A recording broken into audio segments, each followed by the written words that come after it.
Thanks very much, Julie. I'm going to go over to the...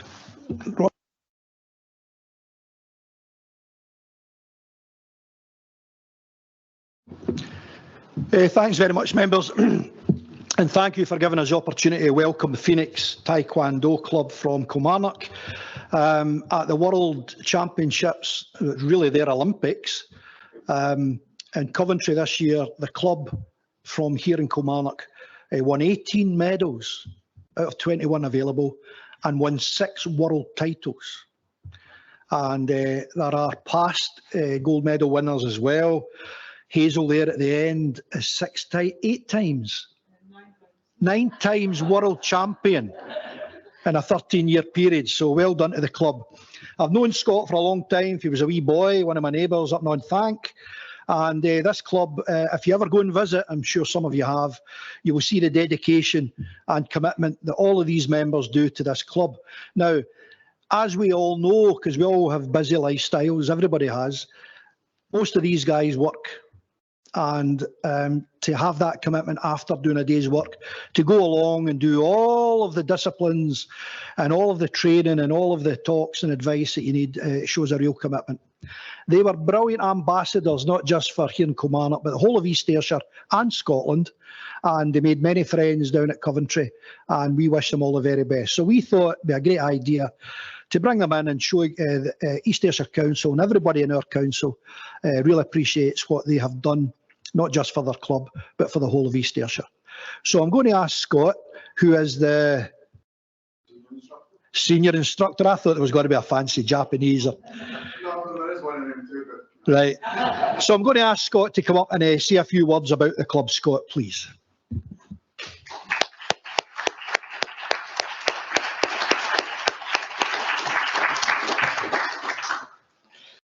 Yeah, as Jim says, Phoenix Taekwondo is based here in Kilmarnock. I've been involved in martial arts 40 years, Taekwondo over 30 years, and I started way back in the early 90s.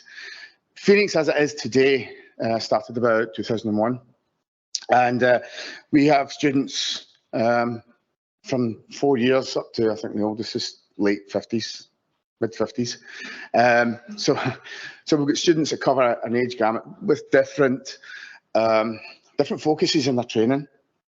For the kids, the parents will bring kids along to help development and different skill, the different skill sets that Taekwondo can offer. People that want a hobby. You have others that are fulfilling something they wanted to do earlier in their life. Or you have the guys that are, you're seeing at the back there, the ones that want to compete at a more elite level and take it to the next level. So the club itself, it caters for a different type of student going through the demographic, if you want. So Phoenix was something that I wanted to do as a passion. I was in industry, and I ended up coming out of industry and moving into this full-time. So it's a full-time job for me, and bringing kids in and trying to change and help evolve some of the young kids, some of the even slightly bigger kids, you'll see some of them over there, just change in a more positive way using the tool that is Taekwondo.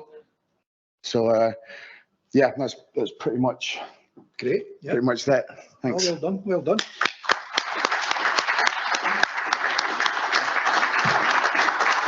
Could you ask the club to come up, please?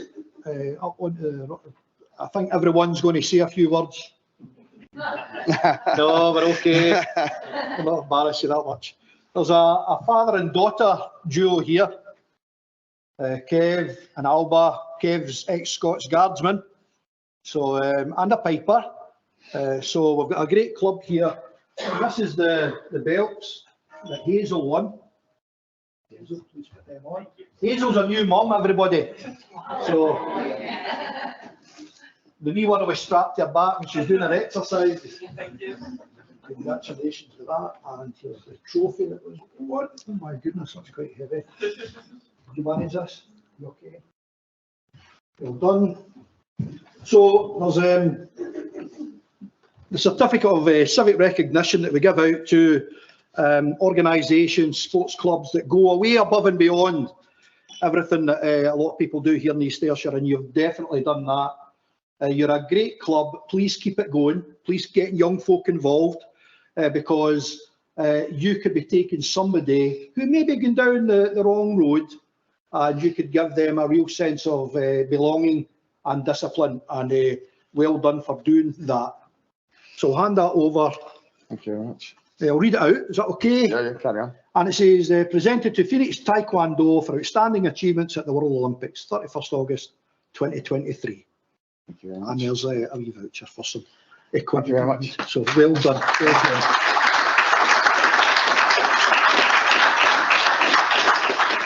And I'll give the flowers to Kit. No, so there's some nice flowers for the. And please, from everyone here, well done, and please keep it going. And let us know how you're getting on with things that you're doing, and hopefully we can work together. And it might be nice if we've got some young folk that some of the councillors can identify that maybe could do a wee hand. We could maybe send them your way. Yeah, absolutely. We're obviously happy to help if you can think of anything that our Taekwondo can do for the community.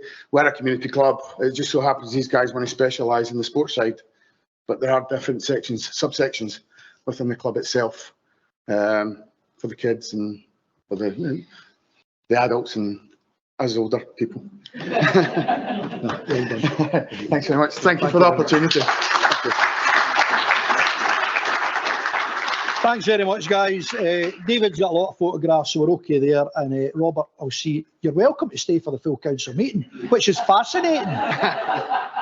But thanks very much for coming along. Have a great weekend. Thank you, John. Nice one. Thanks very much. Thanks very much. Thank you very much.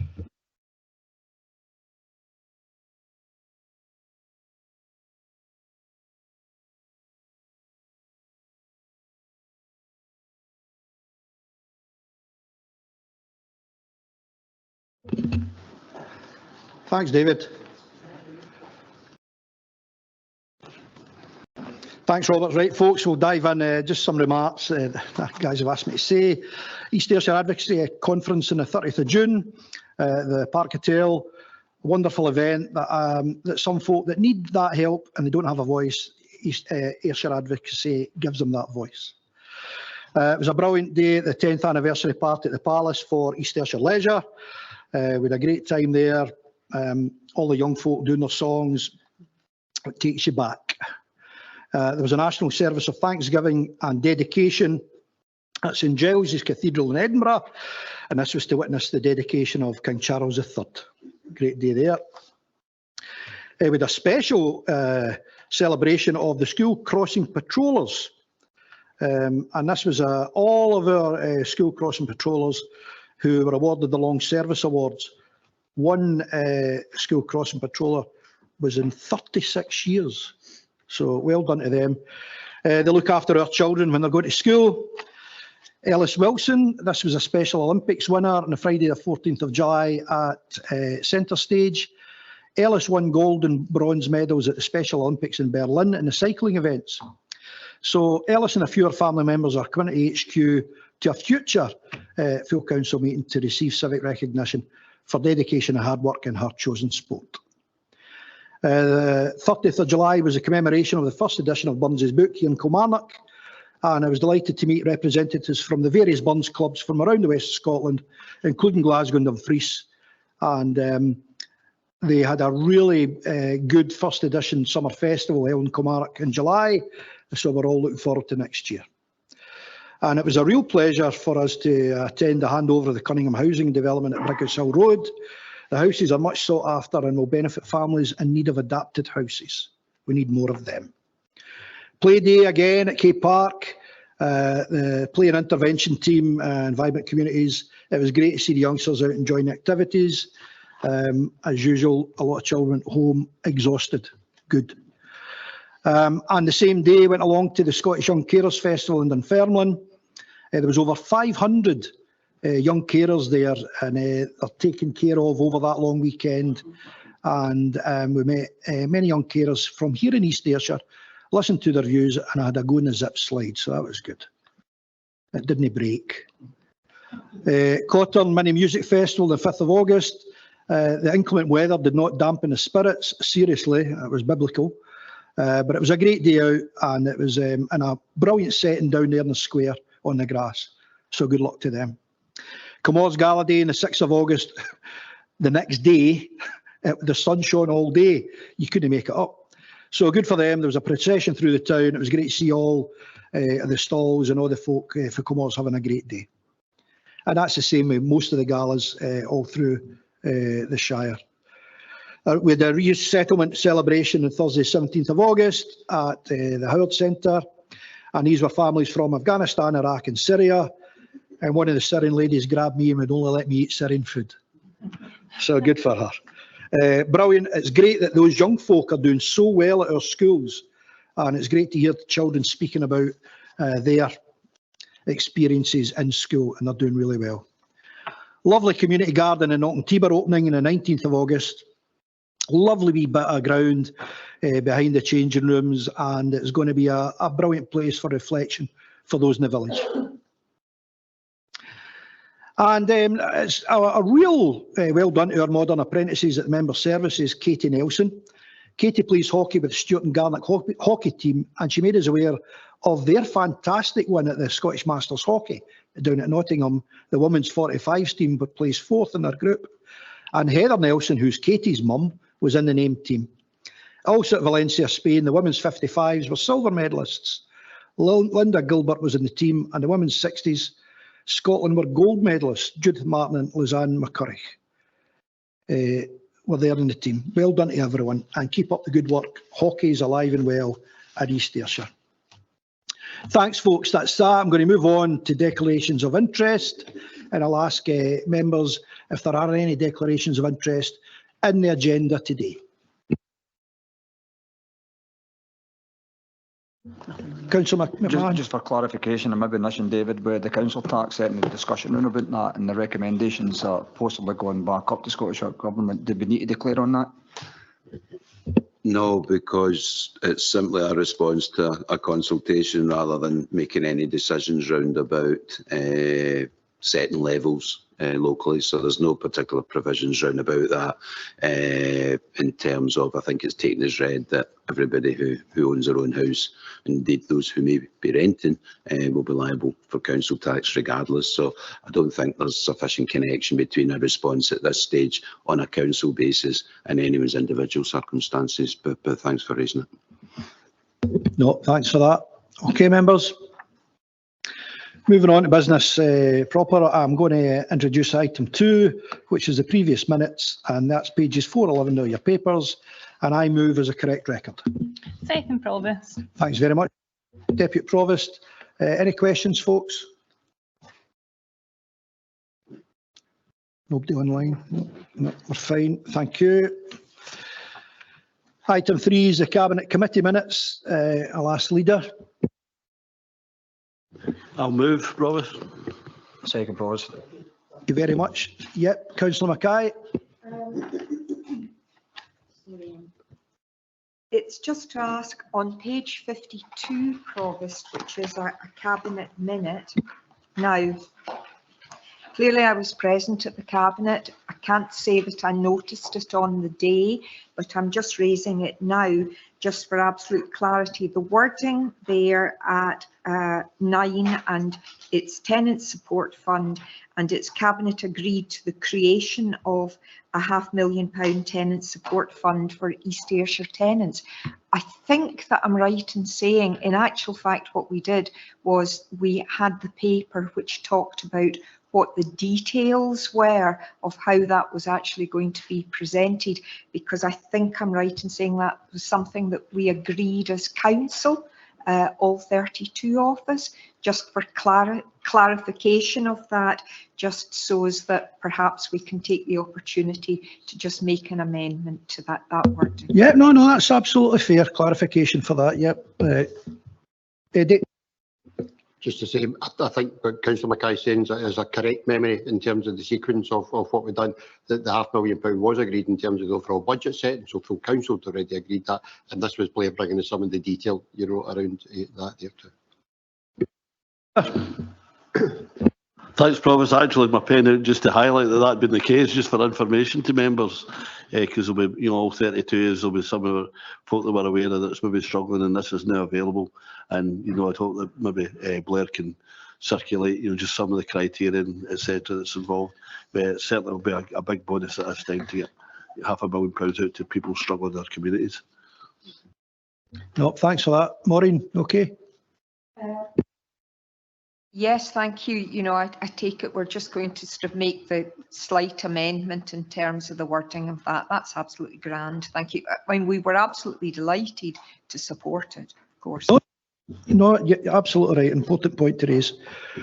Thank you. Members, any other questions? Cabinet committees? Councillor Jones.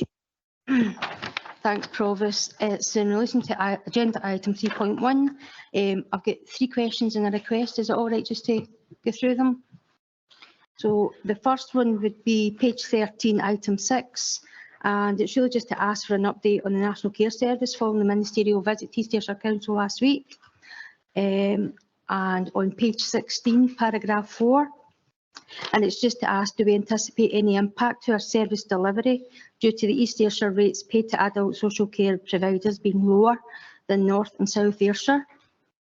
And on page 22, paragraph 3, to ask if the process to recruit additional staff on contracted hours has started, and if so, is there an expectation to recruit the numbers that we will need? And the final one, Provost, is on page 24, paragraph 2, and it's to ask for an update on the Solana provision for families beyond this current year. I've been contacted by several families who are concerned and fear that they may lose some of that provision going forward. Thank you very much, Provost. Thank you. Craig. Thanks, Provost. I'm happy to pick up on the first thing. Maybe Marion can pick up the Lisa Lana one beyond that. So we did have a visit from the Minister last week, as you mentioned, Councillor Jones, which was well attended by a range of officers and partners from other agencies, including advocacy and a representative from Scottish Care as well. So a really good opportunity just to describe and explain how integration works in East Ayrshire, some of the really good positive impacts they've managed to make in terms of how we integrate services and deliver that. The Minister, I would say, was absolutely in listening mode. She was absolutely recognised the good work taking place here, and agreed that she would take that back and make sure that it would influence and feed into the broader discussions taking place at government. So I think it was certainly an opportunity well taken, just to outline, as I say, what the good work that was taken forward here. So I think that was a really positive outcome for us. Trying to get these in the right order. The specific question round about the rates that we pay to contracted providers, I think when we had agreed that at the IJB in terms of the rates that would be paid, and at Cabinet there was then a proposal, or a letter written to each of the contracted providers within the East Ayrshire area outlining the offer, the rates that would be paid in there. They were all accepted. They have now all been accepted. So in terms of the impact that that's likely to have, I would suggest there would be no impact, because all of those providers have agreed and signed up to the rates that were made, the offer that was made to them. The question round about recruitment for community care officers, that remains a challenge for us, I have to say. We are actively recruiting. We seek to recruit all the time into those roles. We do see a fair bit of turnover in there still, but we are seeing a net positive increase in there. So we're still recruiting more people than are leaving, which is good. As we head towards winter, we know that will be a challenge for us. It always has been a challenging period, but we'll continue to recruit as best we can. We take some really local decisions round about that. So you probably heard on the radio, for example, North Ayrshire have taken the opportunity to advertise on radio round about community care officers. What we see locally is that a much better way for us is to actually advertise at a very local level. So adverts in newsagent shop windows, etc., things like that, to actually do it at a really local level, recognising that most people who work in these roles actually stay in the local communities as well. So that's been really effective for us. We'll continue to have drop-in events to support people people to fill in the application forms and actually make that as simple and as easy as it possibly can be for people. So we'll continue to do that. In terms of whether or not we'll meet all of our expectations around about recruiting people into all of those vacancies, I don't think we will, but we'll try really, really hard to do that, and we'll continue to work as hard as we can to maximise those opportunities. What we have seen is that the removal of, I think this is mentioned within the same minute, the removal of our internal bank, just as a consequence of some legal decisions, has allowed us to required us to be much more flexible in terms of our own internal staff working additional hours. So while there may be gaps in there in terms of vacancies that we've been unable to recruit to, we do have a really flexible workforce that have been able to step up and fill those gaps for us, and that will continue hopefully to be the case as we move into winter. Hopefully that's helpful. Thanks, Marion. Many thanks. Councillor Jones, in terms of Lisa Lana, the contract is in its final year of +1+1, and as part of normal processes in terms of reviewing contracts and considering the way forward, we're engaging with Lisa Lana around what their plans are and I suppose how that fits in with what we want to achieve. What's really clear in the engagement with families who are using Lisa Lana is ongoing. We're really clear about if families need residential respite, they will receive residential respite.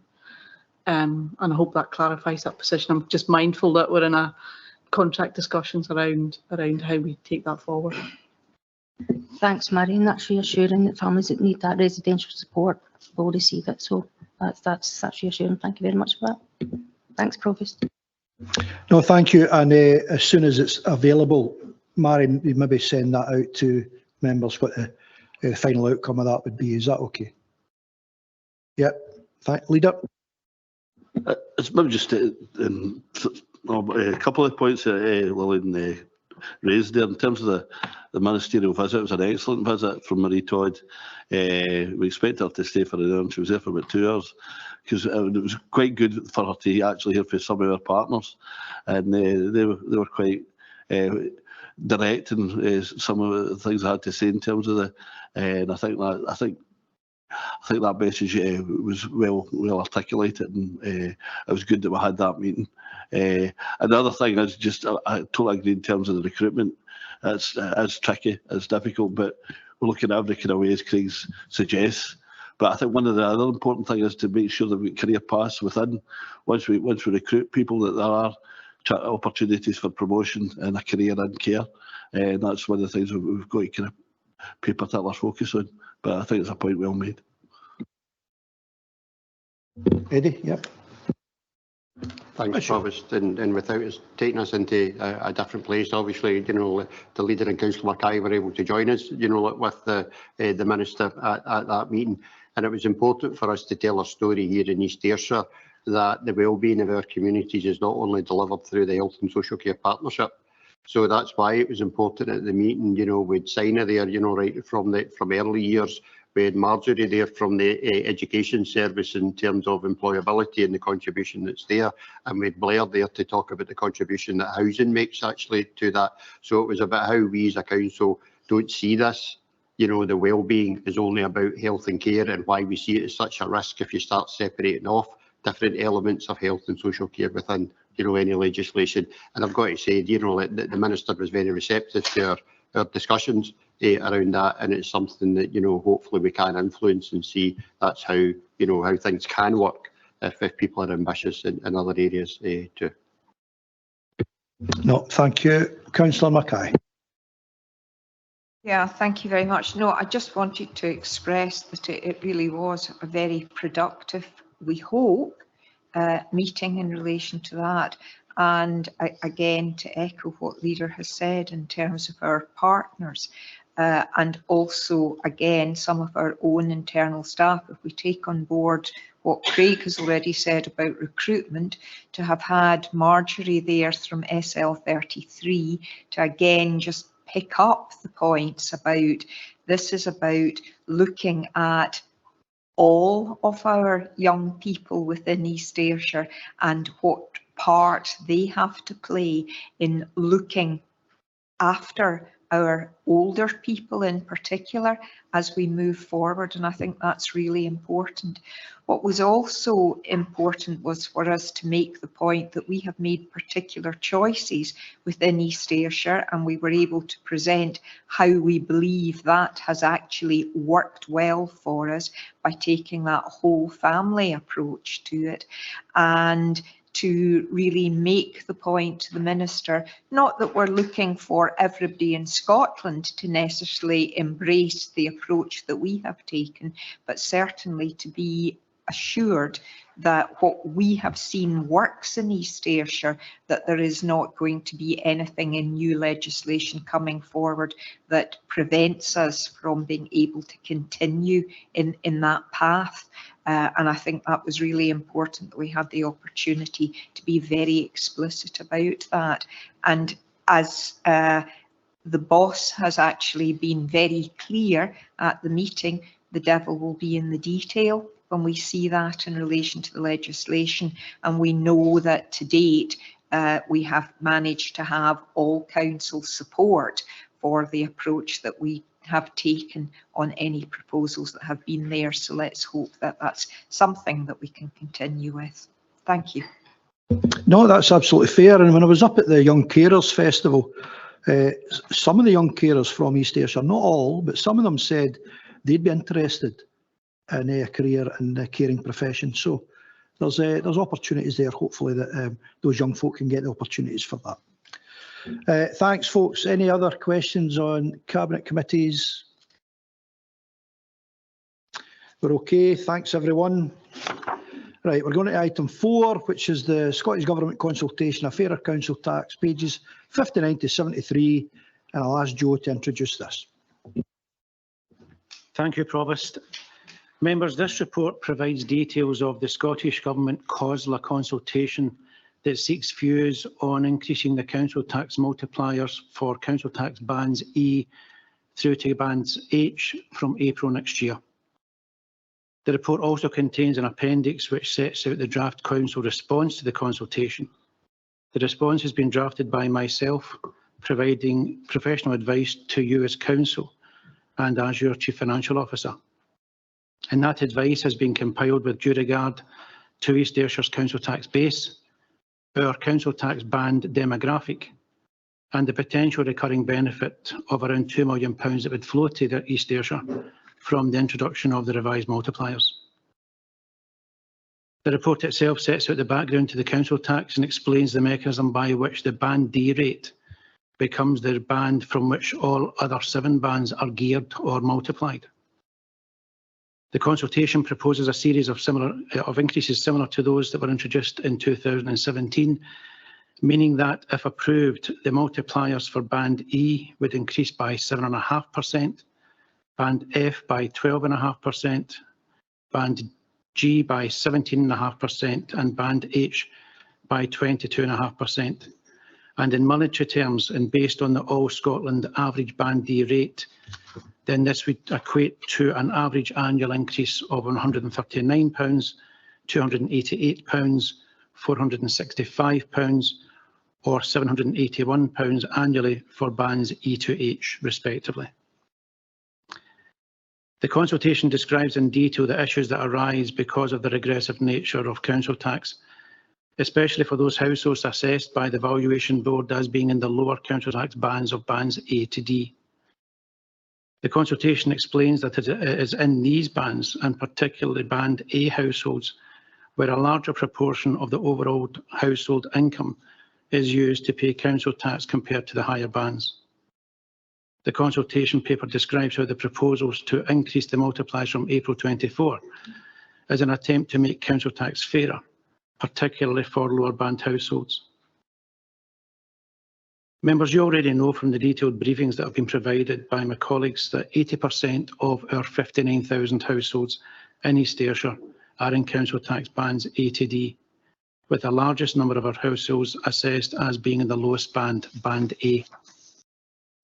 And it's also in these lower bands that we see the majority of council tax benefit, or council tax reduction as it's called, paid, with around 95% of all council tax reduction paid to our households in band A to D, with again Band A households receiving the largest share, over 6 million of our 9 million CTR budget.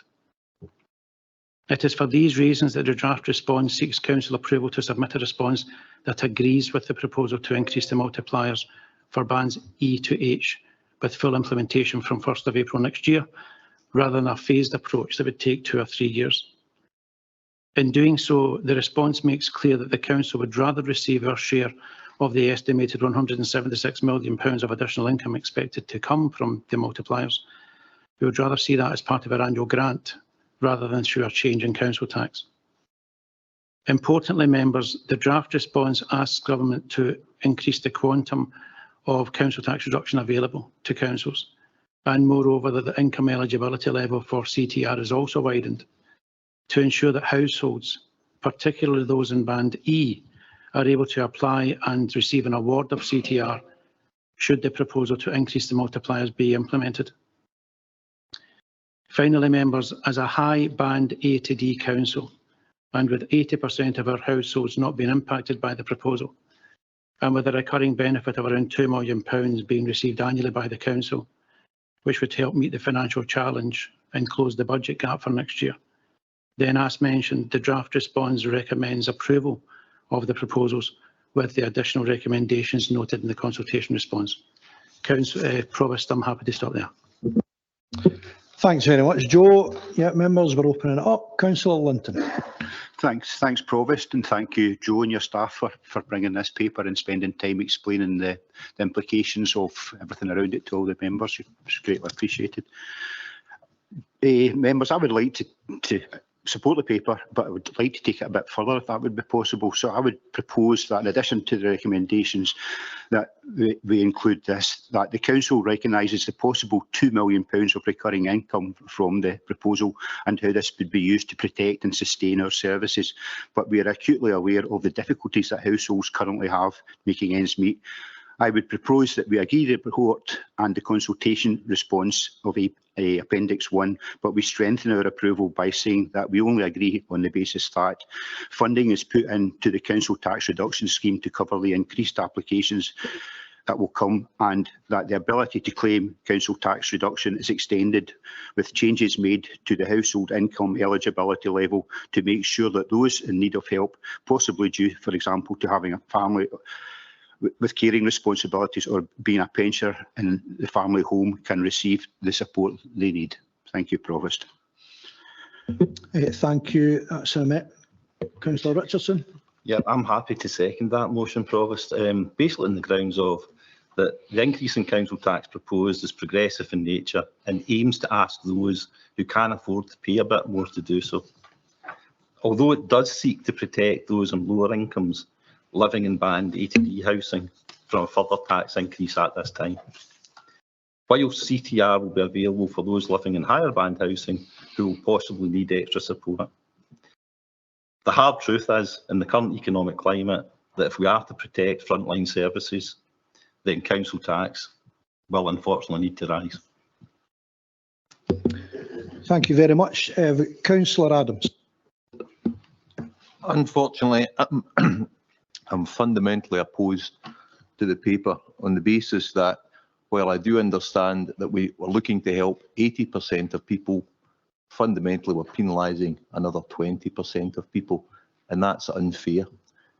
I think the local authority suffers because we don't receive enough of the money that's raised and given to Holyrood. We don't get enough of that money for our taxpayers locally, and that money could be much better invested if they gave the bulk of the money that's rightfully meant for us to the people of East Ayrshire and would allow us to apportion those finances appropriately. So I could not support this motion. Councillor McFadden. Sadly, while I understand the merits behind the whole idea, I can't support it either, to be honest. I feel that even though we are making provisions for people in Band E, there's huge swathes across the whole of Scotland, families struggling that are in Band E and some in Band F, and I think it's unfair to penalise a small segment of the population. We're all in it together, so I don't see why we don't all share it all together. So have to support Councillor Adams. Thank you. Bye. Thank you. We'll take it as a proposal. Councillor Adams, you were first in with rejecting the recommendations. Yep, and the seconder is from Councillor McFadden. Is that okay? Yep. Thanks for that. Councillor Douglas. Thank you, Provost. I mean, I'm not sure I agree necessarily that we're all in it together. I think that has been proven over a number of years and a number of governments. The idea we're all in it together. I think it's one for the birds. But what I would say is, I think that the proposal that has been put forward by the Scottish Government is a blunt tool. And yes, we do need to try and redress the balance in chronic underfunding of local government. I'm not quite sure this is the way to do it. At the end of the day, we have a situation where we cannot correlate income versus wealth and somebody's property they live in. It does not stand to reason because somebody lives in, for example, a band E, F, or house, that they have the income to support it. I know from speaking to my own constituents, where people who, through divorce, for example, have inherited the family home but are living on a state pension and don't have that money to support their band H council tax. Council tax reduction, I note, that it's currently there, and I note and would welcome certainly the measures that Councillor Linton has spelt out in relation to another way of looking to increase that. However, again, I think, Joe, maybe it would be useful if you could just give Council a bit of an update on where we are just now in terms of council tax reduction versus the demand that's there in terms of the budget we have versus the demand. So I think, once again, tinkering at the edges, as we saw in 2017, tinkering at the edges of council tax is what we're looking at here, when really it needs a radical overhaul, because council tax, as it stands, I don't think is fit for purpose. But yet we have a government that are content to tinker at the edges rather than actually bring forward the much vaunted change that they have indicated in the past. So as it stands, I don't think I could support the paper as is put forward. Thanks. Thank you. I'll ask Joe to come in, but Councillor Boyd first, then maybe Joe can give some comments. Thanks. Thanks, Provost. I'm unable to support the paper either. I'll give two examples why. Just having a quick look at the figures. If we look at HM Treasury to UK to Scotland in the last 2 years, the percentage rises applied, and then look at what the Scottish Government's given to local authorities over the 2 years, there's a £220 million shortfall. That is more than the 176 million. So my answer is the Scottish Government has got to fund the local authorities properly and stop making these cuts. My second point is, when we go back to the budget, we agreed, 32 members agreed, half-price school meals, if I'm correct in saying that, for pupils in all our schools. A lot of these pupils will be possibly band EF, I would think. So what we're doing is we're giving with one hand, but with the council tax rise, we're taking away with another hand. So, how do we say to these people, we're giving you cheaper school meals, half-price school meals, that we're going to take that back off you in council tax payments? I know it doesn't apply to a huge amount, but there's still people involved in that. So that's two reasons there why I can't support this either. Thank you. Joe. Thank you, Provost, and through you. Council tax reduction, as members know through the presentation that we gave, is an important option for families in East Ayrshire and for our households. We have around 13,000 applications that are awards that come in for council tax reduction. We spend £9.5 million. We spend, that's our budget of £9.5 million we get each year. And we currently pay last year £500,000 more than we get in terms of CTR income. And in the East Ayrshire Reforms Report that you'll see at Cabinet next week, you'll see that our projections for this year show that dependence on CTR is likely to increase in this year as we go forward, substantially, probably more than the £500,000 from last year. And when you analyse where that CTR falls, it falls predominantly in the bands A to D. That 80% of our households, that part is going to grow as they will require some further support. And just to mention in terms of the report before you today, and to reassure members that the proposal from Scottish Government in that consultation would not affect bands A to D. No, thanks for that. Councillor John McGee. Aye, thanks, Provost.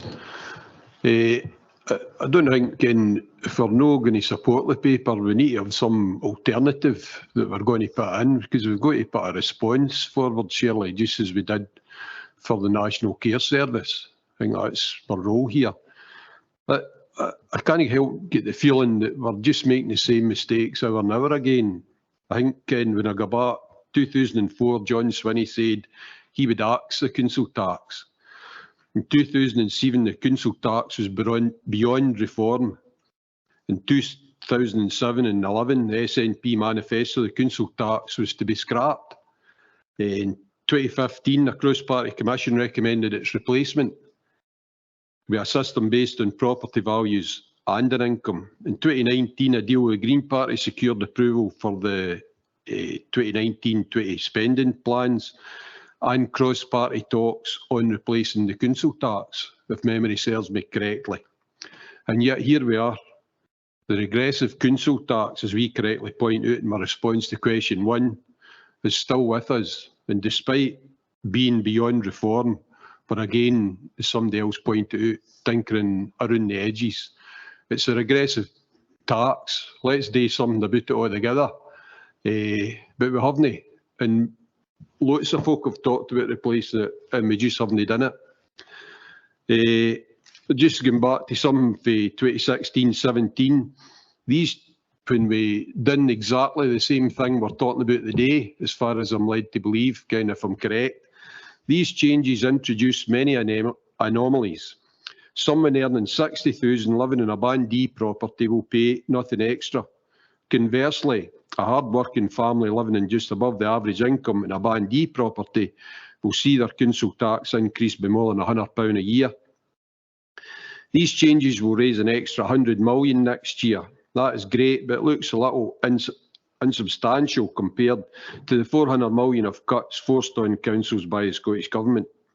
What they're offering is not nearly enough to deliver the transformation in public services that Scotland needs. It will simply help manage the decline. And yet, 6 years later, we're asked to fill in the same thing. It's just different figures.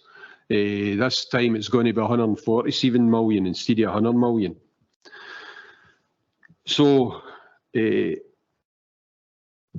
what is the alternative? I'm not so sure, but if we're not going to support this, we need to put something in. And I think Joe and his team have done a great job, and thanks for the time spent with everybody to try and explain it. Just in question 1, I'd like to see is refer to being unpaid collectors of water rates.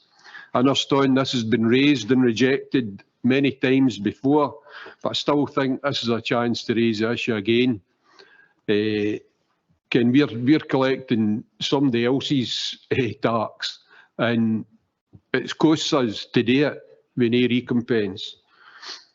Question 7, I'm greatly concerned that there will be no substantive review, and in a few years' time, any increase from the tinkering with this regressive tax will simply be offset by further cuts to local authority grant funding. So just as the 100 million extra we got many years ago, this 147 million will be gently chipped away at by no gain as the full local authority grant.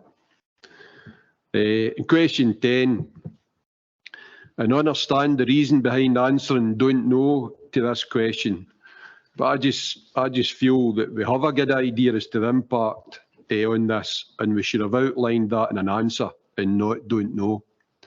Thanks, Provost. No, thank you. Leader. Thanks. I mean, there's a lot of good points made so far. I'm very much like to support the proposals that Ian suggested. But I think there's no dispute, certainly from me and from our group, council tax system needs to be reformed. It's regressive. All the political parties have agreed to do it, but Holyrood, there seems to be a jam there. I think we continue to keep the pressure on Holyrood to reform council tax. That's definite. But what we've got here is a situation just now where we've got pay disputes, we get more and more pressures, and we just don't have the money to resolve some of these things. So something's got to give. It may be tinkering, but it's a lot of money. It's £2 million, you know, which could be, as projections just now, something like the quarter of rate of, you know, filling the gap that's projected for next year's budget.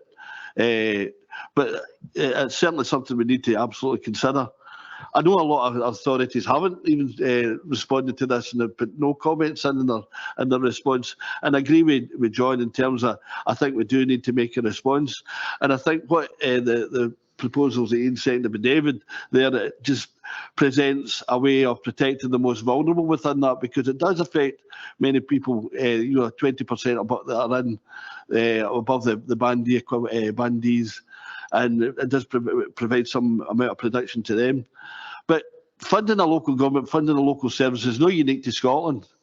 In fact, many Scottish authorities are doing a lot better than English authorities. You know, we're reading the paper only this week that Labour-controlled Kirklees in Yorkshire could be facing bankruptcy. You know, that's, you know, we've seen, you know, we experienced in this chamber that English authorities and Welsh authorities also sometimes have been 2 or 3 years ahead of some of the drastic actions that we've predicaments we've actually found ourselves in.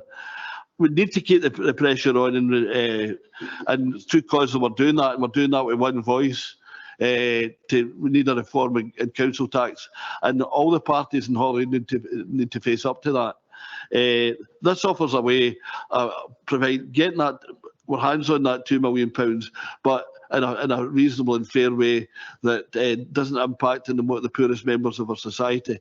But it's, as Joe says, we'd rather have this through the grant, absolutely, rather than inflict this. This isn't going to be popular, but we need that money. If you're serious about resolving pay disputes, if you're serious about minimising the impact of some of the most severe potential cuts onto the poorest and the most vulnerable, we've got to take this with both hands. And I would support Ian's motion.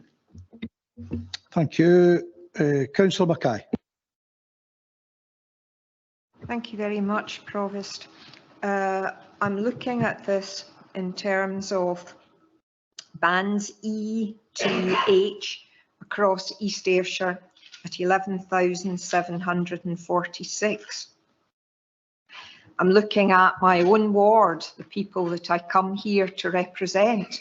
I'm looking at them making up almost 2,000 of that total. I'm then looking at the council tax reduction CTR awards, total of E to H in East Ayrshire of 420.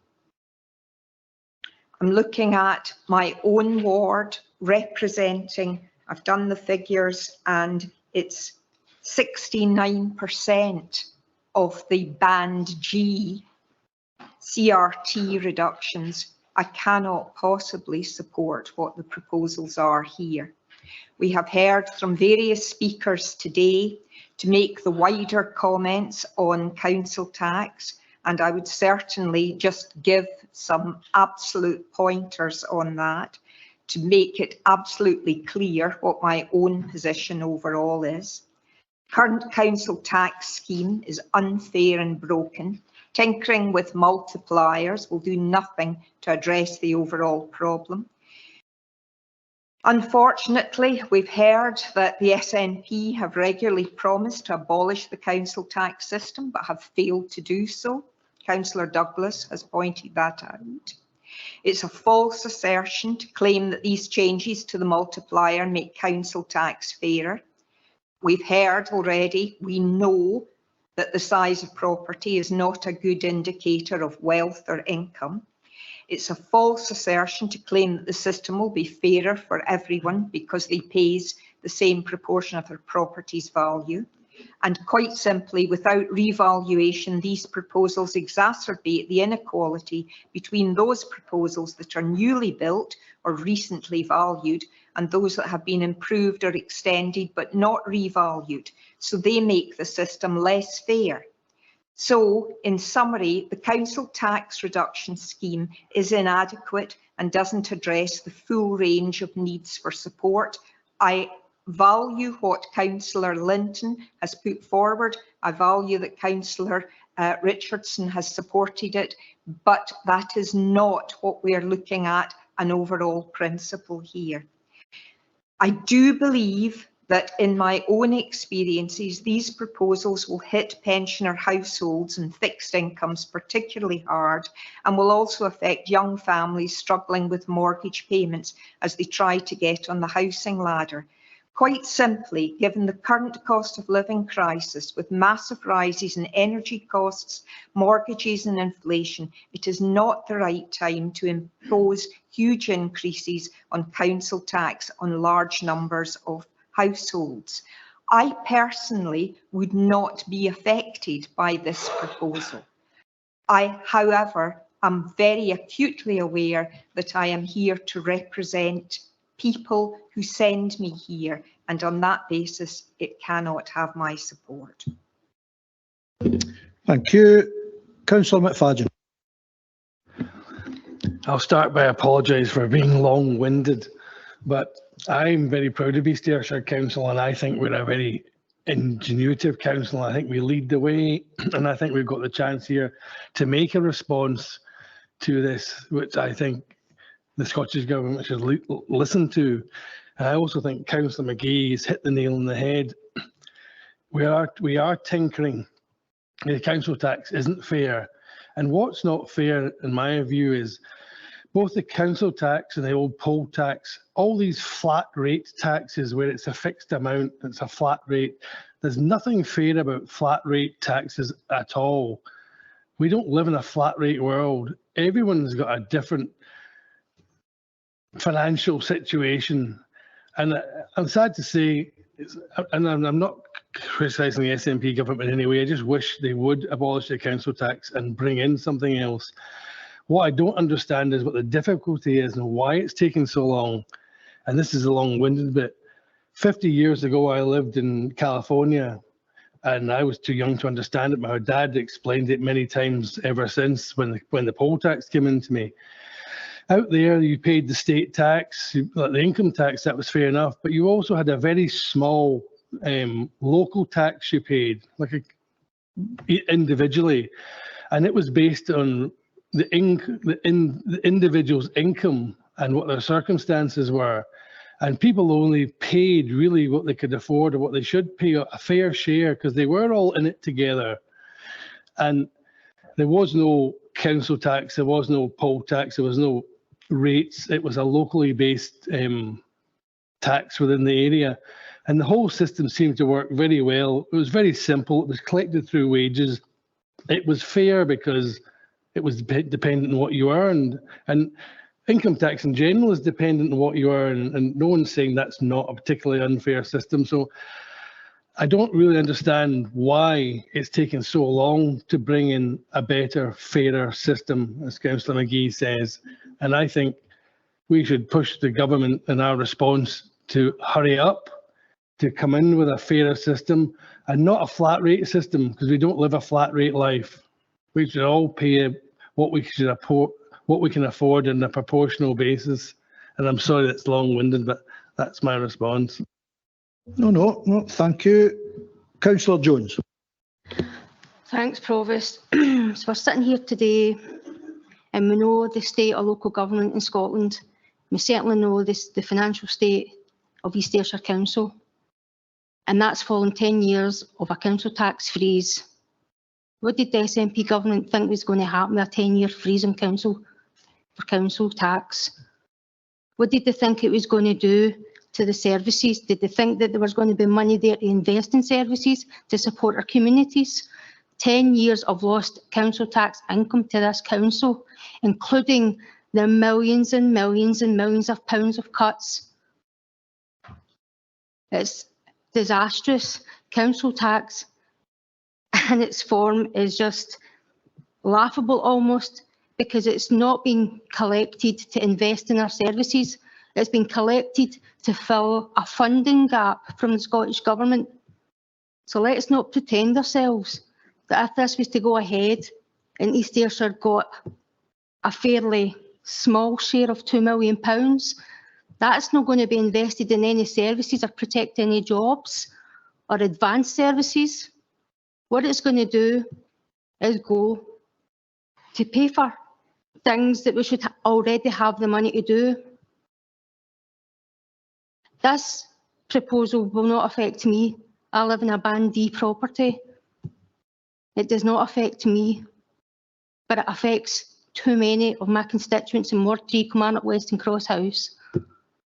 Those who live on an income that doesn't increase, many on pensions, who can barely afford to maintain their own property, to maintain the building needs and requirements of their own properties, and yet we're going to ask them to pay for the SNP failure at a time, a cost of living crisis, when in fact these families should be supported by their governments and not asked to pay for their failures. I completely reject the proposal and therefore, cannot accept it. There must be a better way, there has to be a better way, and we look to government to lead us in that, and so far that leadership is not there. Thank you, Provost. Thank you. Councillor Richardson, then Councillor Lynn. Thanks, Provost. Just to respond to a lot of points there. So, firstly, Councillor Mackay mentioned our own ward, Ward 2, and to be fair to Maureen, Elaine and myself, I think Ward 2's got 3 good councillors. We don't always agree though, Maureen. I've got to just come back at you on a couple of things there. First of all, if we take Ward 2 specifically, yes, council tax can be a blunt instrument, but I stay in the estate called the Fisky Estate, which is a nice new modern development. There's also South Craigs. Now, parts of Ward Nuke. If we look at those areas of Ward 2, let's not kid ourselves. There's more wealth and there's more income in those areas than there is in Alton Hill, Long Park, on Thank. So council tax may be a blunt instrument, but what's proposed here does ask those that, in most cases, can afford to pay a wee bit more. And I'll just illustrate that. I do live in the ward. And I live in a Band E property in what's known as the Fiskies. Now, I reckon that a 7.5% increase in council tax will probably mean to myself an extra £12 per month. So when we're seeing online social media posts about how people will be asked to pay hundreds of pounds extra a month, let's break it down and let's be realistic. A Band E council taxpayer in Ward 2, North Kilmarnock, is looking at something like an extra £12 a month. Now, I can afford to pay that. Why am I happy to pay that? Because I am the result of an upbringing in a council house estate, not in Ward 2, in Belfield and Kilmarnock.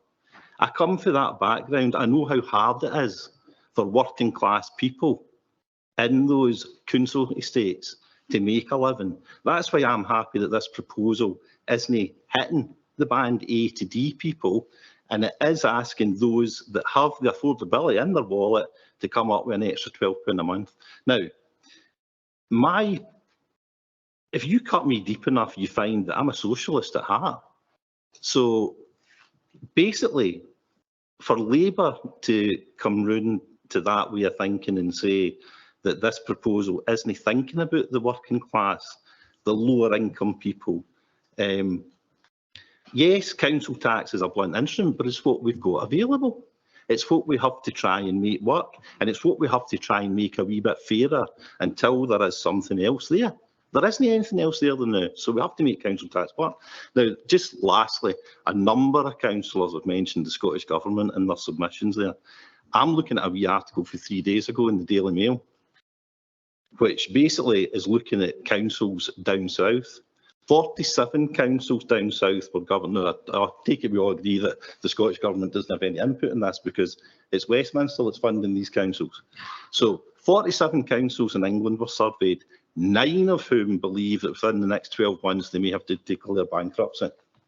There's also another article, and I think it's been mentioned already. It's a council in Yorkshire, which is Labour run, Kirklees Council. Now, they're basically talking about having to lay off 250 staff and other draconian cuts having to be made. Now, basically, as everybody is aware, and the people that have been out striking in all sorts of areas of Scottish life, and they've won themselves decent pay rises, I think we've got to agree that those people, nurses, junior doctors, etc., all deserve a decent pay rise. But what you've also got to remember is, if you pay people the money they deserve, that money's got to be found for somewhere. So if we've basically got to balance the books here, and that's what this proposal will help East Ayrshire Council through Joe and his team to do. We've got to balance the books. Thank you. Councillor Linton, then Councillor McMahon. Thanks again, Provost. I've listened to the points made this morning, and on the basis of that, I'm prepared to increase what I'd said earlier as my amendment, that it is the wish of East Ayrshire Council that the Scottish Government look urgently at finding a fairer replacement for council tax. I think that is, across the piece, something that we all could support. I think council tax is not a great solution, and I think some of the political points that have been made, some of them are a bit off the mark. I mean, I take John's point about poll tax and council tax. I think it's only fair that we point out both these were introduced by the Tory party. So that's point one. Lillian mentioned the council tax freeze, the 10-year freeze, which, you know, it kept Band A at 792 for 10 years. And it was fully funded. I think that's an important point. I mean, it wasn't taking money out. The Scottish Government filled the gap, which was becoming increasingly more difficult to sustain. That's why we've had to move away from that. But I think also to point out that no party comes out the council tax well. I took the trouble to go back to the early noughties from 2000 to 2008 when the Labour Party were the administration, and of 6 of those years they introduced a flat 4.9% increase across the board. A to H, everybody got hit with the 4.9. The effect of that was a compound rise over those 8 years of 35.4% in everybody's council tax. These are staggering figures. So, like I said, I think we have to move away from council tax as a means of partially funding local government and find something that is considered by the majority of people. We're never going to please everybody, but I think we have to find a method of funding local government that appears fairer to the majority of people. Thank you, Provost. Now, before I've got others want to come in, that's in addition to your amendment. Are you happy with that, Councillor Richard? Right. Thanks very much. The officers aware of what that was? Yep. Right. Thanks for that. Councillor McMahon. Thank you, Provost. First of all, I'd like to thank Joe and the team for bringing this forward to us today, and also to thank him for his really expert advice over the last 6 years that's kept this council when I've been here in a really sound footing. This comes down to political choices, and at this level of politics, we will not make the ultimate choice in how this goes forward, although we all have a say in some form or another, whether the consultation that goes back. Political choices going all the way back to 1988 through Dublin when the mortgage rate doubled. Political choices all the way out through austerity. Political choices right all the way up to the current cost of living have happened. The council tax freeze during austerity years did help, but it was regressive. We could not and were unable to deliver what we would want to deliver. No moving forward in another cost of living crisis will again halt progress for us as a council. I don't call it progressive, the proposals for, but they're less regressive, certainly in what's there just now. But there has been attacks this morning on the SNP government, and it's round the grant that we get. If somebody could tell me how the mitigations or how we alleviate some of the mitigations that we've got in place about free prescriptions, education and such like, tell me what that you don't want us to provide for our constituents in East Ayrshire, then we would have additional funding that might aid us to provide some of the services that we're struggling to do. The years of austerities are still going to continue for a while. We need to have some sort of reform of council tax. I get it 100%. Is it fair, the current system? No, it's not fair. I'll repeat again, the measures that's been put forward in the consultation, and I agree wholeheartedly with the amendment to that, challenges some of the situations that we're currently in. We know that people living in Band A to Ds are probably earning higher incomes than people living in E and F, but we also know that through the consultation, we're asking the Scottish Government to seriously look at the income levels for the council tax reduction in the higher bands. There's lots I could go on and talk about now, but what I'm going to finish with for me is that I did come from a background of poverty, and I know what it was like to live there. I was working class. I still categorise myself as a socialist and working class person. Other people might say I'm middle working class. 50 years ago, I was that kid and I lived in that family. And I looked for any assistance I could get, no matter what shape or form that came from, or the source.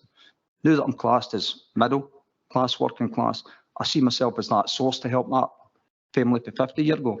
So I'm content with the proposals and what's being delivered with the consultation to go forward. Thank you. A lot of folk wanting in. Councillor Adams. Thank you. I'm not sure if it's terribly helpful to discuss what the inadequacies of our colleagues in England, Yorkshire or Wales are. With the greatest respect to the council leader, we're here to represent East Ayrshire in the here and now. And Councillor Douglas highlighted the false assertion between income and house value. People in Scotland do have, I believe, a fair way, which is income tax, and the Scottish Government has tax raising powers. They can do that. And if they think we need to earn more money as a nation, we have the opportunity to do that. And that's something we could look at rather than try and target people with a more valuable house, which doesn't necessarily mean they have more money in the bank. Income tax is a much fairer way of doing it. And the fact that Councillor McMahon highlights the fact that the current system is not fair suggests to me that what we're looking at as a paper cannot be supported by the local authority. Thank you. Thank you. Councillor Douglas. Thank you, Provost. I hear a lot of pontificating about nationalism and socialism. I'm pretty clear both don't mix. I'm sorry to hear Councillor McMahon maybe feels he's no longer working class. I'm pretty clear I am working class. I'm proud to be. Can I say, taking on board the comments that some of the members have made. Sorry, Barry. Councillor McMahon wants a point of clarification here. I don't think that's what he said, but I'll let Councillor McMahon answer that. Thank you, Provost. Just for clarification for Councillor Douglas' comment, I did class myself, I would now be classed as working middle class. Not my classification, I'm still working class. Right. Glad to hear glad to hear that clarification, Councillor McMahon. You know, Councillor McMahon says that council tax needs reform and he gets it. Welcome that he gets it. But his party have been in power for 16 years and have failed at every turn to do something about the council tax. I hear Councillor Richardson's comments relative to, again, cuts that have been coming down the line from the Westminster Tory government, and he's right. But he talks about those cuts and not recognising those draconian cuts coming from the Holyrood SNP government to local government budgets here in Scotland. So again, after 16 years of office, it's 16 years of failure that we've got from the Scottish Government. Councillor Linton talked about huge, as he put it, council tax rises that came in the 2000 to 2007 period under Labour. Those were a time of unprecedented economic growth in this country. So therefore, I'm pleased that at a time when people were earning more money, they were able to put more money in the coffers of our much valued public services. So all in all, I think it is clear. Council tax is a blunt instrument. It's been used once again as a blunt instrument. And I think again, after 16 years and after 2017, when the Scottish Government last brought in these exact same measures relative to the council tax bands, can they now think of something new to do? They've only been talking about replacing council tax since 2007. They have a majority in coalition with the Greens, who allegedly also want to replace the council tax. So get on and do it. And this consultation, in my opinion, should be saying exactly that. Get on and make the changes that you've promised the people of Scotland now for 16 years, but have continued to fail.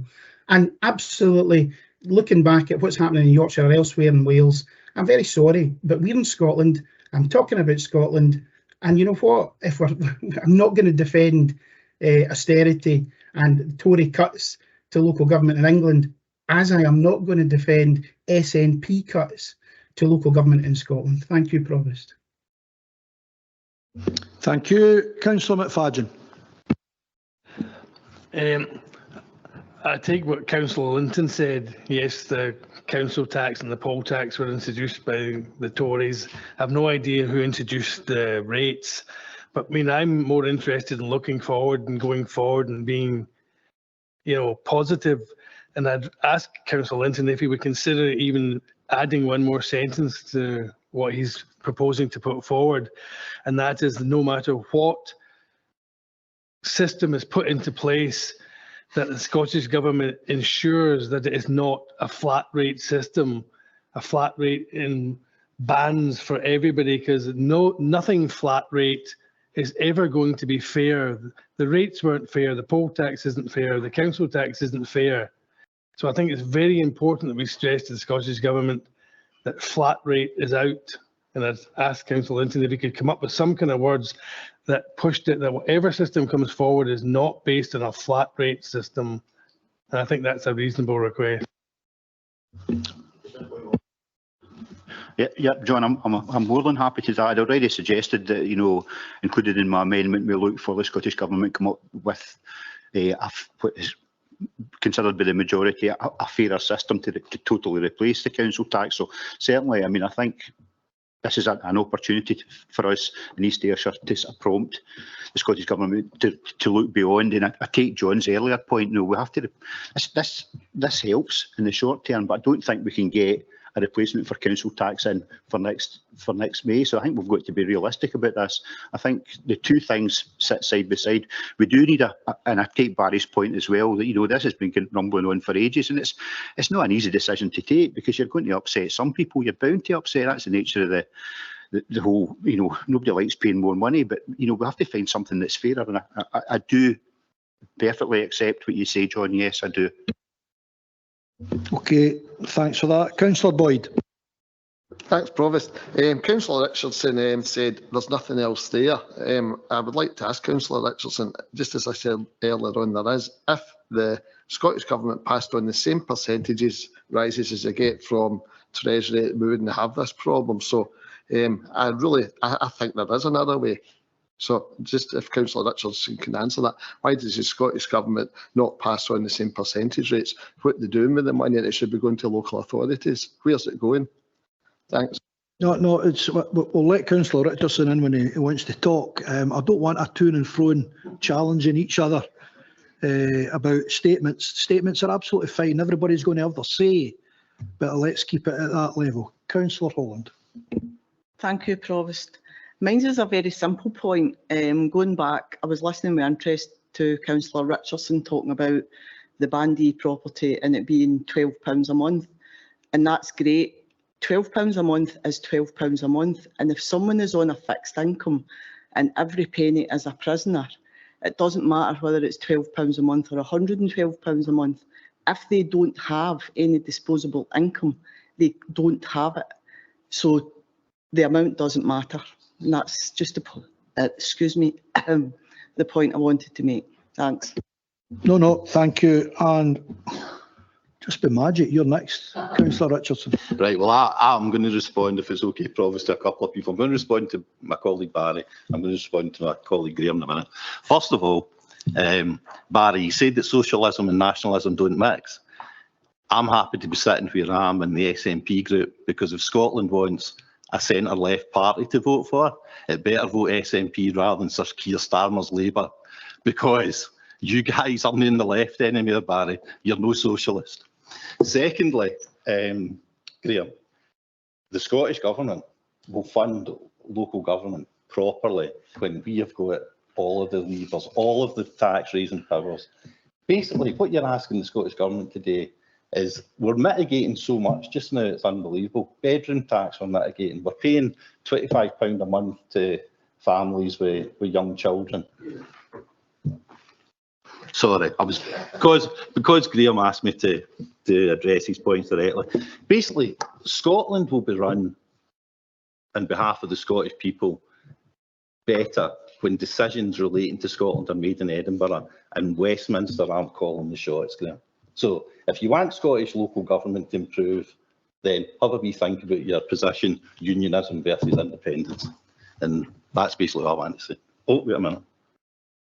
Yeah, okay. And obviously, Linda, I nearly forgot, but see the people that you're speaking about there, and I take your point on board, there will be people in those Band E to H properties who are, for wanting a better phrase, asset rich, cash poor. But that's why in the proposals we're asking for CTR to be widened. So we know that council tax can be a blunt instrument, but the point that I tried to make to Maureen earlier on is, if you look broadly at Ward 2, come on, you've got to, where are the higher levels of income and where's the wealth just now? It's in South Craigs, it's in where I stay, it's in the Whisky Estate, it's in parts of Lordneuk. It's no in Long Park, Alton Hill, on Thank. That's why we're trying to work with council tax, the system we've got, which can be a blunt instrument, but we're trying to shave the rough edges off of that system that we've got. And that's what I want to say. Okay, no, thank you. Councillor McGee. Well, thanks, Provost. This is quite a good wee political debate it's turned into. I don't mind that, and it gladdens my heart to see somebody running towards a socialist banner. I just want a wee bit clarification, Ken. If we're no, and again, it doesn't look as if we're accepting the paper in full because there's been amendments, and I'm grateful to Councillor Linton for some of the things he's already said. But if we're going to vote against it, what does that mean? Because we've got, as far as I'm concerned, we need to put in a response. I'm just wondering, as I said, my concern is about the council tax reduction. I think that's question 7, Joe, if I'm correct. I'm just wondering if we're strong enough in our response there, because I just feel that, well, what happens? We ask for that review and we got a DFE.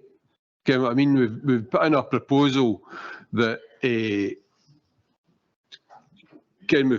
submitted our response and it doesn't even get considered. So that's my concern, and that's the kind of concern I'm raising. But I do feel it's important that we put in some kind of response, and again, I'm grateful to the work that's been done for that response. I'm just concerned that it's not strong enough in some areas. Thank you. Right, I'll interrupt the members. Points are still folk want to get in. I'm going to ask David and then Joe to clarify what Councillor McGee was asking. I think, if it helps, I think first of all, to be fair to Joe, I think the situation here today is kind of analogous with that we have sometimes at the planning committee, where planning officers exercise their best professional judgment and they put before you recommendations. Sometimes the proposed development is finely balanced and it could go either way, and sometimes the proposed development is so offensive to planning policy the recommendation really is in practical terms the only way to go.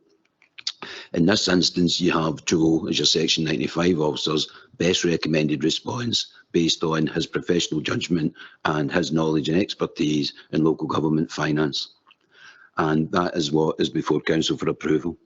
In terms of the motion by Councillor Linton and seconded by Councillor Richardson as amended, the effect of that would be to accept the proposed response you have in front of you, Appendix 1, subject to fee additions or amendments to enhance that response. One, looking to make the point that any funding or additional funding for the council tax reduction scheme would be there to cover any increased applications. that a look be had at the criteria for the council tax reduction scheme to see if that could be enhanced or enlarged to protect certain others that are touched upon or identified there. And I think Councillor Linton, and no doubt he can confirm, but has confirmed in response to Councillor McFadden that he would also be happy to include a third amendment to the motion, to the recommendations, to also call on government to look, when looking at any alternatives to council tax in the longer term, to not focus on or think about or bring forward anything that is based on a flat rate approach. I'm not sure, and Councillor McFadden and Councillor Adams may wish to confirm and clarify whether, if given Councillor Linton has indicated he's willing to add that into his motion, what the impact then is on the amendment. However, I think it's clear from the broader discussion in the chamber this morning that while a number of other members have supported the position of the amendment, it's in direct negation. So I think my question back, or my point back to council is this, and taking Councillor McGee's question as the focal point, is quite simply, if council on a vote by a majority doesn't support the recommended response, then the only response that can go is whatever response this council agrees, because officers have no other remit other than to give you their best professional advice, which you have. And in this instance, politics will come into play, and I'm not sitting here saying you have to accept that recommendation. What I'm saying is, if council, as in planning terms, and the point about the planning analogy is, if that best advice is not then accepted and the committee goes the other way, and that can happen, then those same planners cannot then be put in the position of writing up the alternative position to what's in their long report, justifying their professional judgment as reflecting the recommendation. So in terms of this process, and to answer Councillor McGee, I think Councillor Adams and Councillor McFadden have indicated they're not moving direct negation, don't respond. They have indicated during the debate that it would, the intention be to respond.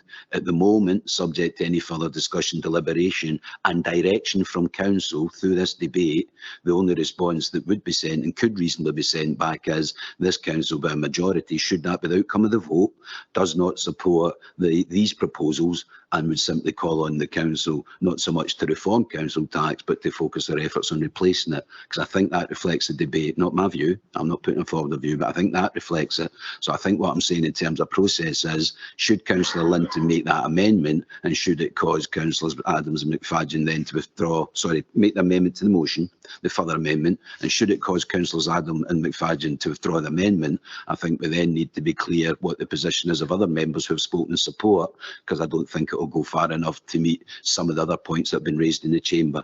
But I do agree with Councillor McGee, the council should respond, but should the will of council be not to support these, I would suggest we keep it very simple and very short, and that the response that was back from this meeting would simply be this council by majority did not support the proposals and calls upon the government to focus on a replacement for council tax rather than further reforms. I think that's a fair reflection of where you are at, but obviously you are the council and it's for you to tell us. Thanks, Provost. No, thanks. John? All right. Thanks very much for that, Provost, and thanks, David, for clarifying that. I just wanted to add one other point, referring to Councillor McFadden's point, and to put Councillor Linton said he would also put in. But if I'm correct, if in 2015 there was a cross-party commission recommended the council tax replacement with a system based on property values and on income, I think that would be suitable to Councillor McFadden. I'm not wanting to put words in his mouth, but that, and also in 2019-20, there was supposed to be cross-party talks on replacing the council tax. So I think it would be a fair submission if we entered something in along those lines that we would like you to pursue replacing the council tax. But in the meantime, these are our suggestions on how we would see an increase in these bands progressing with an increase to the council tax reduction, etc., as Joe has outlined in his paper. Thank you. Now, you've introduced something for all the right reasons. That where does that fit with the proposals from Councillor Linton, the proposals for Councillor Adams? Hold on, leader, then we'll bring David in. Maybe just to be helpful, couple of things. I think it's worth considering what John's suggesting to see if we can get something that the council can sign up to.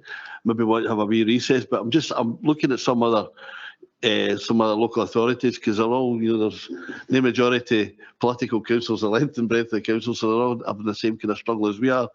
And I've seen that at least three that I can see agreed to go forward on the basis that each political group put forward their own response. I think it would be helpful to have some kind of response that we can sign up to. Maybe that's a way forward. I'm just putting it out there, and maybe just suggest maybe a 10-minute recess so we can go back to our groups and give it a bit of thought, or maybe 15 minutes. Would that? Well, there's a proposal, folks, for a recess that I'm happy to support. That's nearly 2:30, so say come back at 2:45. Now, please, when we have these recesses and we say we'll be back at a certain time, it never ever happens. So please be back here for 2:45 and we'll continue business. Is that okay, folks? Good luck. Folks, thanks very much. Wow, everybody's back, 2:45. Well done, everyone. Right, I'm going to open up the discussion again over to Councillor Linton. Thanks again, Provost. And thank you for the recess. It's certainly helpful for hopefully bringing together some of our what's been discussed at quite considerable length this morning. I would go back to the additional motion I had asked to be responded to. So just for clarification, if I could maybe just go through that and maybe add some of the things that I feel are important that have come from the discussion. So basically what I said at the start of this was yes in response to the Appendix 1, that would be my position, but only if the budget for CTR is increased. Joe had mentioned we're £500,000 underfunded as it currently is, and also that increase takes into account the, again, as Joe mentioned, the upsurge in people who would feel that they would fall into the criteria for applying for CTR. So the funding has to be in place to address that, because I think as Linda had said about the £12 is £12, and I fully accept that. Again, a really important point. I think there's universal support for an immediate review of the council tax system. I think what has been said this morning by everybody, I think, is that the council tax has got very few friends in East Ayrshire. But it is what we've got just now, and it's important that we remember that, when we're setting budgets this year and next. I don't think its replacement will be in place any time before that. And also, as John McFadden had mentioned about the replacement, it's not flat rate based. I think that's important. I think it's got to be based on your ability to pay. But as Dougie mentioned, other councils are finding comfort in the ability for individual parties within councils, given that every council in Scotland is effectively a minority of parties. I think it's important that those with different views from my parties have reserve the right for them to submit their own individual views. But I think it's important that we, as John McGee has said this morning, it's important that as a council we submit a response to this, and I stick by the initial one, but I've adapted it hopefully to take some of the views that have been expressed during the discussion. Thank you. Yeah, David. Yeah, happy to second, Provost. Thank you very much. Members, do you understand the changes that Councillor Linton's proposing to our answer at East Ayrshire? I'll open it out in a minute, so there's no question. We understand what is being proposed. Great. Right, I'll open it out. Are there any alternative proposals to Councillor Linton's proposal? We have Councillor Adams earlier. No, just to highlight and again, I acknowledge the concessions my colleague Councillor Linton's making, but I think it's still not enough. Councillor McFadden.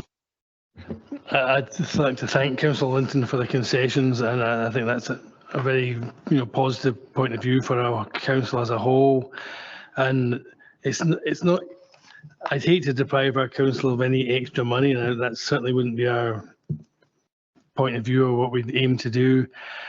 But I honestly feel that by accepting this uplift in the tax from E to F, we are just vindicating the tinkering a bit more. I mean, my opposition is I think we should send a message home, and our response should be what Councillor Linton says, but not accept the uplift, because I think by accepting the tinkering and not sending a strong message or standing our ground, it'll just get put in the back burner again until it's another issue further down the line. I think we've got to make a point. I think East Ayrshire Council always does make a point. It's always a council that leads the way in things. So I'll have to stick with Councillor Adams. Thank you. Thank you. Councillor Mackay. Thanks very much. Even with the modifications, and I know that people are trying very hard here, I am very clear when I look at the recommendations, and what we're being asked here is to approve the submission of the consultation response contained at Appendix 1, and my position remains as described, no. Thank you. Councillor Maitland. Thank you. What I've had to say is obviously changed slightly. We have to address why the money we receive back doesn't go as far as it goes now, and why we're in this position. It started with austerity, a deliberate policy in 2008 by the Westminster government that was condemned by the UN. That cut our money. Then Brexit, which Scotland didn't vote for, cost us more money again. COVID, there was billions of pounds wasted again. There's no consequentials for billions of pounds wasted. The cost of living crisis was caused by Westminster, has been passed on to us. We have inflation, we have fuel poverty, we have food poverty, and we have the highest cost of living in Europe.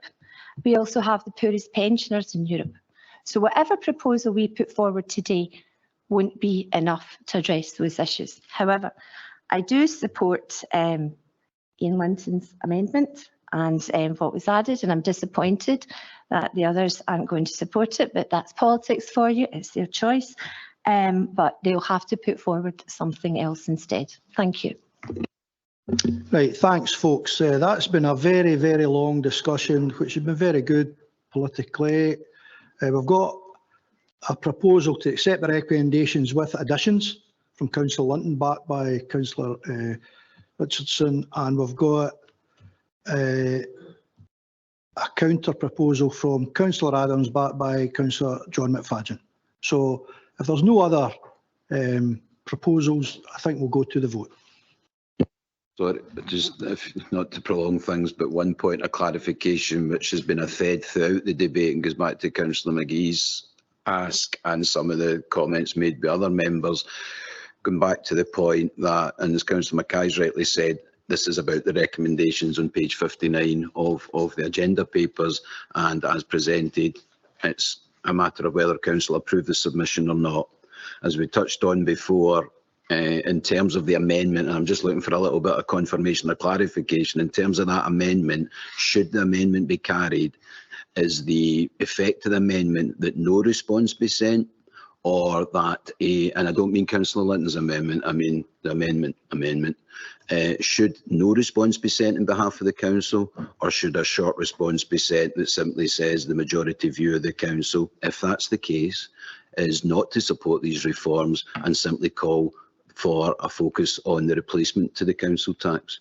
So I'm just looking for clarification whether those moving the amendment would wish no response, or are proposing no response, or a negative response be issued on behalf of the council, because as I said earlier, the only mandate officers will have here will be whatever they take away from this meeting per this discussion. So I'm just looking for that absolute clarity so that members are clear before you go to the vote whether the effect of supporting the amendment is no response, or a negative response that says this council by a majority doesn't support the proposals. Thank you, Provost. Yeah, thanks for that. Councillor Adams, it's your amendment. Yes, I'm not a petulant schoolboy that's not going to send a response because he hasn't done his homework. It's a clear response. A message would go that we as a local authority would not support this, and we could add the reasons why. Councillor McFadden. I agree with Councillor Adams, and I'd like a strong focus on the response to contain that we believe the system should be altered ASAP it should go along the lines of not being flat rate. It should be a lot fairer, and there's also, we don't accept there's a reason for it to be prolonged for a long time, because there's models out there in the world that we could copy within months that exist. There's no difficulty. The tax collecting powers are there. The money distribution powers there. There's actually no reason why this needs to take a long time, and I think the response should highlight it should be done expediently. Well, with the greatest respect, that wasn't in the original amendment. That's so we're adding things, and we can't go on like that. Leader. I was just to clarify, James has said, Councillor Harris has said that in terms of, we could add the reasons why, but I think you have to put them up front when you're moving that amendment, because it is a big thing to the opportunity to get £2 million to offset some of the issues that we've got to face and fund. I think you've got to, we want to elect there to say why. No, thanks. Councillor Mackay. I think the issue is approve the submission of the consultation response contained at Appendix 1. I have said to reject that. Before recess, we heard from Leader that councils across Scotland are not necessarily presenting council responses, and that is open for individuals and for groups to put in any responses. There is not a requirement for the council to put in a council response to this. Through you, Provost, that's absolutely correct. There isn't a requirement, but during the debate, even some of those supporting the amendment, i.e. not supporting the proposals, have made the point that the council would still be better served to provide a response. So I'm not sitting here saying this council has to respond. I'm sitting asking the question, if the council doesn't want to endorse the officer's proposed response, what response would the council wish officers to send on their behalf? And this is a situation where officers can't put words in the mouths of members, and the only reason this is becoming an issue is, to be absolutely fair, as everybody in the chamber knows, there has been a number of different points made in support of the one amendment, and therefore it's not exactly clear, because Councillor Mackay is support. Well, Councillor Mackay is indicating no response. Councillor Adams is indicating a response go. So all I'm saying is council needs to clearly give a mandate to officers what you would wish us to do in terms of either any alternative response if it's not the proposed one, or no response at all. And if there's a difference of agreement in the chamber on that, we may well end up with 2 amendments. But officers can't distill from this debate whether or not we're being asked to send a response that says no to your reforms, go and replace the council tax with something better, whatever that might be, or no response at all. And that's the clarity I'm just asking for from the chamber, so that officers can go and fulfil the will of council once it's clarified. No, thanks, David. We've got a proposal seconder from the SNP group, proposal and seconder from the Conservative group, but there's no substance to it. It's just the words that you said. So is the proposal that you're rejecting these proposals with no reply, or rejecting these proposals with a form of words, the reason why? We are rejecting the proposals. The reasons have been highlighted today. We could formulate a response after, but at the moment we're rejecting the proposals. Well, a point of order, James, is that we're voting on it, so we can't vote on something that we don't know what the wording is. We will reject it with no response. Right, that's clear. Provost, in order to try and get the best for the council, I think what the amendment would support is a simple response that the majority decision that would be taken today, if the amendment was carried as it's been presented, there is the option of simply going back and saying that was the outcome. And that's the response to the consultation. The majority of this council did not support the proposals. That would at least put the council's position on the radar.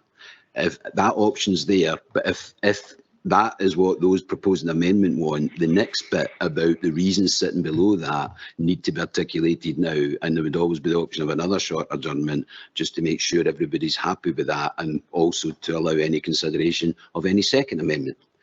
If, however, Councillor Adams is happy that the amendment is simply to not support this response and no council response goes, then it is still open to any individual or group to make a separate response reflecting their own views in the consultation.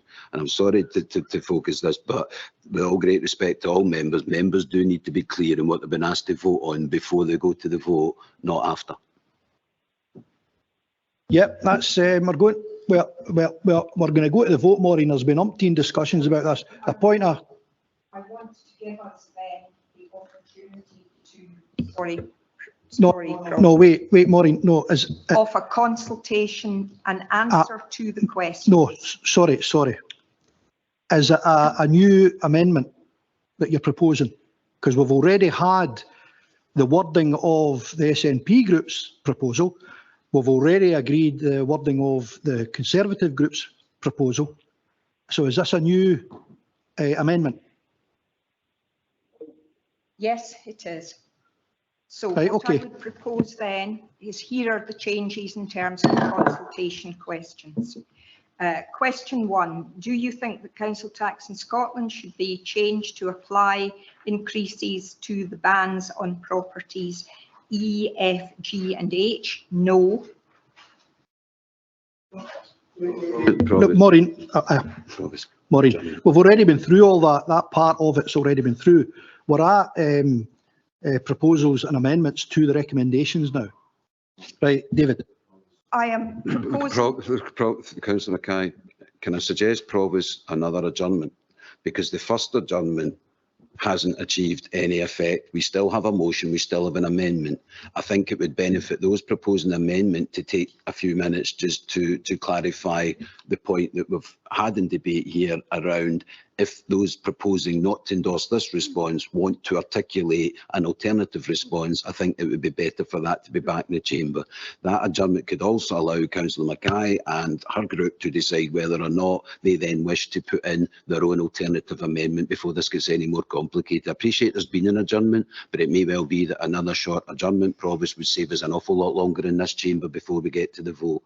So I would seriously urge you and members to consider another adjournment to allow Councillor Adams and Councillor McFadden to tighten up the word in the amendment, and for Councillor Mackay then to determine whether or not there is any further amendment to be made. I think it's more important that democracy be seen to be given proper effect to rather than we curtail this at this point. So I would commend to you, Provost, and the Chair and members, another short adjournment to allow those 2 points to be considered and addressed. I think they'll save us time in the long run. I really do.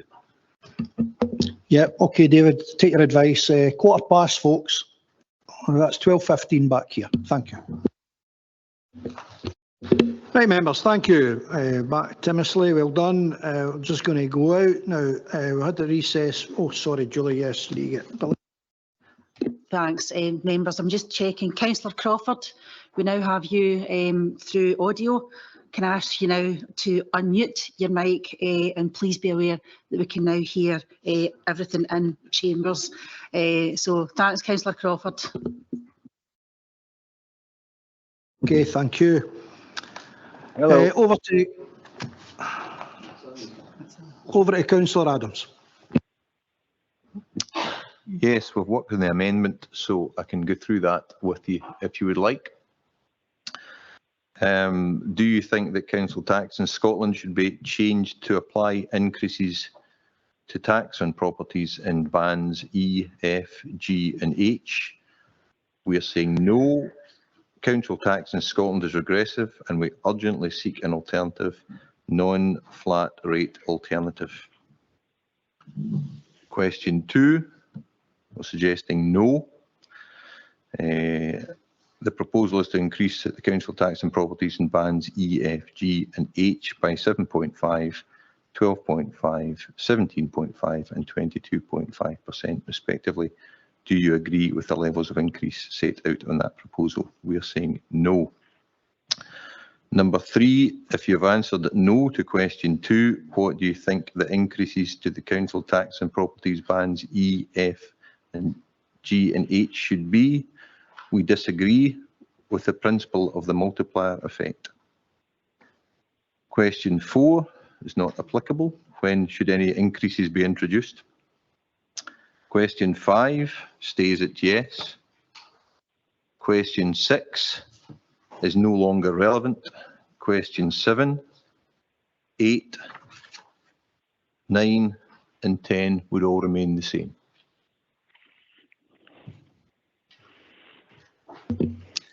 Right, you got, guys, you got that? Yep, that's the amendment. Right. So we're going to the vote now, folks. Julie? Thanks, Provost. Can I ask, I'll call the roll now, if I can ask if you can indicate your support for either the motion, which is by Councillor Linton, seconded by Councillor Richardson, or for the amendment by Councillor Adams, seconded by Councillor McFadden. Provost Jim Todd. Motion. Councillor John McFadden. Councillor John McGee. Motion. Councillor Elaine Cowan. Motion. Councillor Maureen Mackay. Amendment. Councillor David Richardson. Motion. Councillor James Adams. Amendment. Councillor Lillian Jones. Amendment. Councillor Ian Linton. Motion. Councillor Douglas Reid. Motion. Councillor Graham Barton. Motion. Councillor Graham Boyd. Amendment, please. Councillor Barry Douglas. Amendment. Councillor Neil Ingram. Motion. Councillor Peter Maben. Amendment, please. Councillor Claire Maitland. Motion. Councillor Beverly Clark. Motion. Councillor Sally Cogley. Amendment. Councillor Kevin McGregor. Amendment. Councillor Linda Holland. Amendment. Deputy Provost Claire Leach. Motion, please. Councillor William Lennox. Motion. Councillor Alison Simmons. Amendment, please. Councillor Billy Crawford. Amendment. Thank you. Councillor June Kyle. Amendment. Councillor Jim McMahon. Motion. Councillor Neil Watts. Amendment. Councillor Drew Filson. Motion. Councillor Jennifer Hogg. And Councillor Elaine Stewart. Amendment, please. Thank you.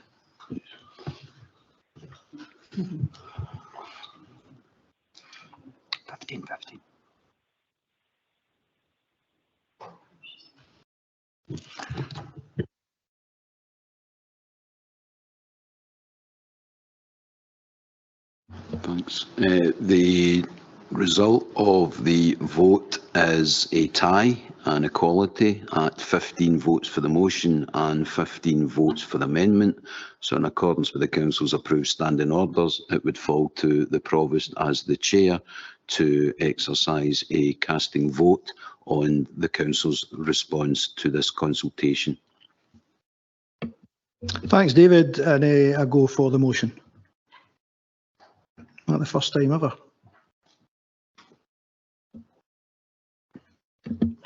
Say nothing, probably. Okay, folks, thanks very much. That was a really good debate. We're on to item 5 now, which is the review of cabinet portfolios and member appointments, pages 74 to 85. And I'll bring in Eddie for this. Thanks, Eddie. Thanks, Provost. Good afternoon again, members. This report brings forward proposals around the review of cabinet portfolios. It's not about the composition of cabinet or membership of cabinet. The reasons for the review are set out at paragraph 9 and 10. As we all know, it's become quite convoluted in terms of responsibilities, and some of the titles took 2 lines to actually write the titles. So paragraph 11 sets out the proposed portfolios and the members allocated to the portfolios. At the same time, you know, there's an opportunity then to look at the proposed changes to members' appointments to committees and outside organisations, and they're set out in the appendices to the reports. Also set out is any changes to the scheme of delegation as a result of the portfolio changes. In terms of the proposed amendments, there are a couple of wee things that I need to clarify or change.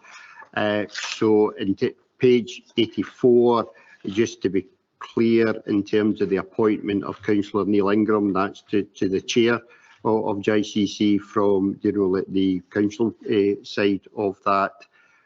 Two down from that, the GINC is now being succeeded by the LNC. So just for clarity, that there are two.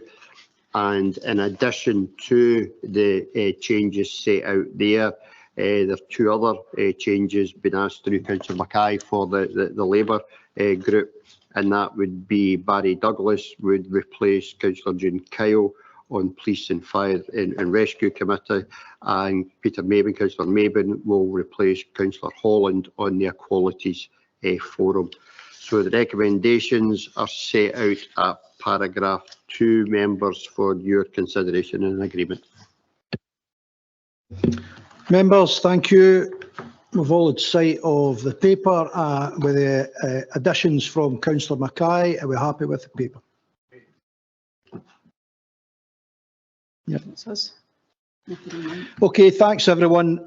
Thanks for your attendance today, and thanks for making Phoenix Club very welcome. I think they'll not forget that for a long time. Please stay safe. Have a great weekend. Thank you. Thanks, Provost.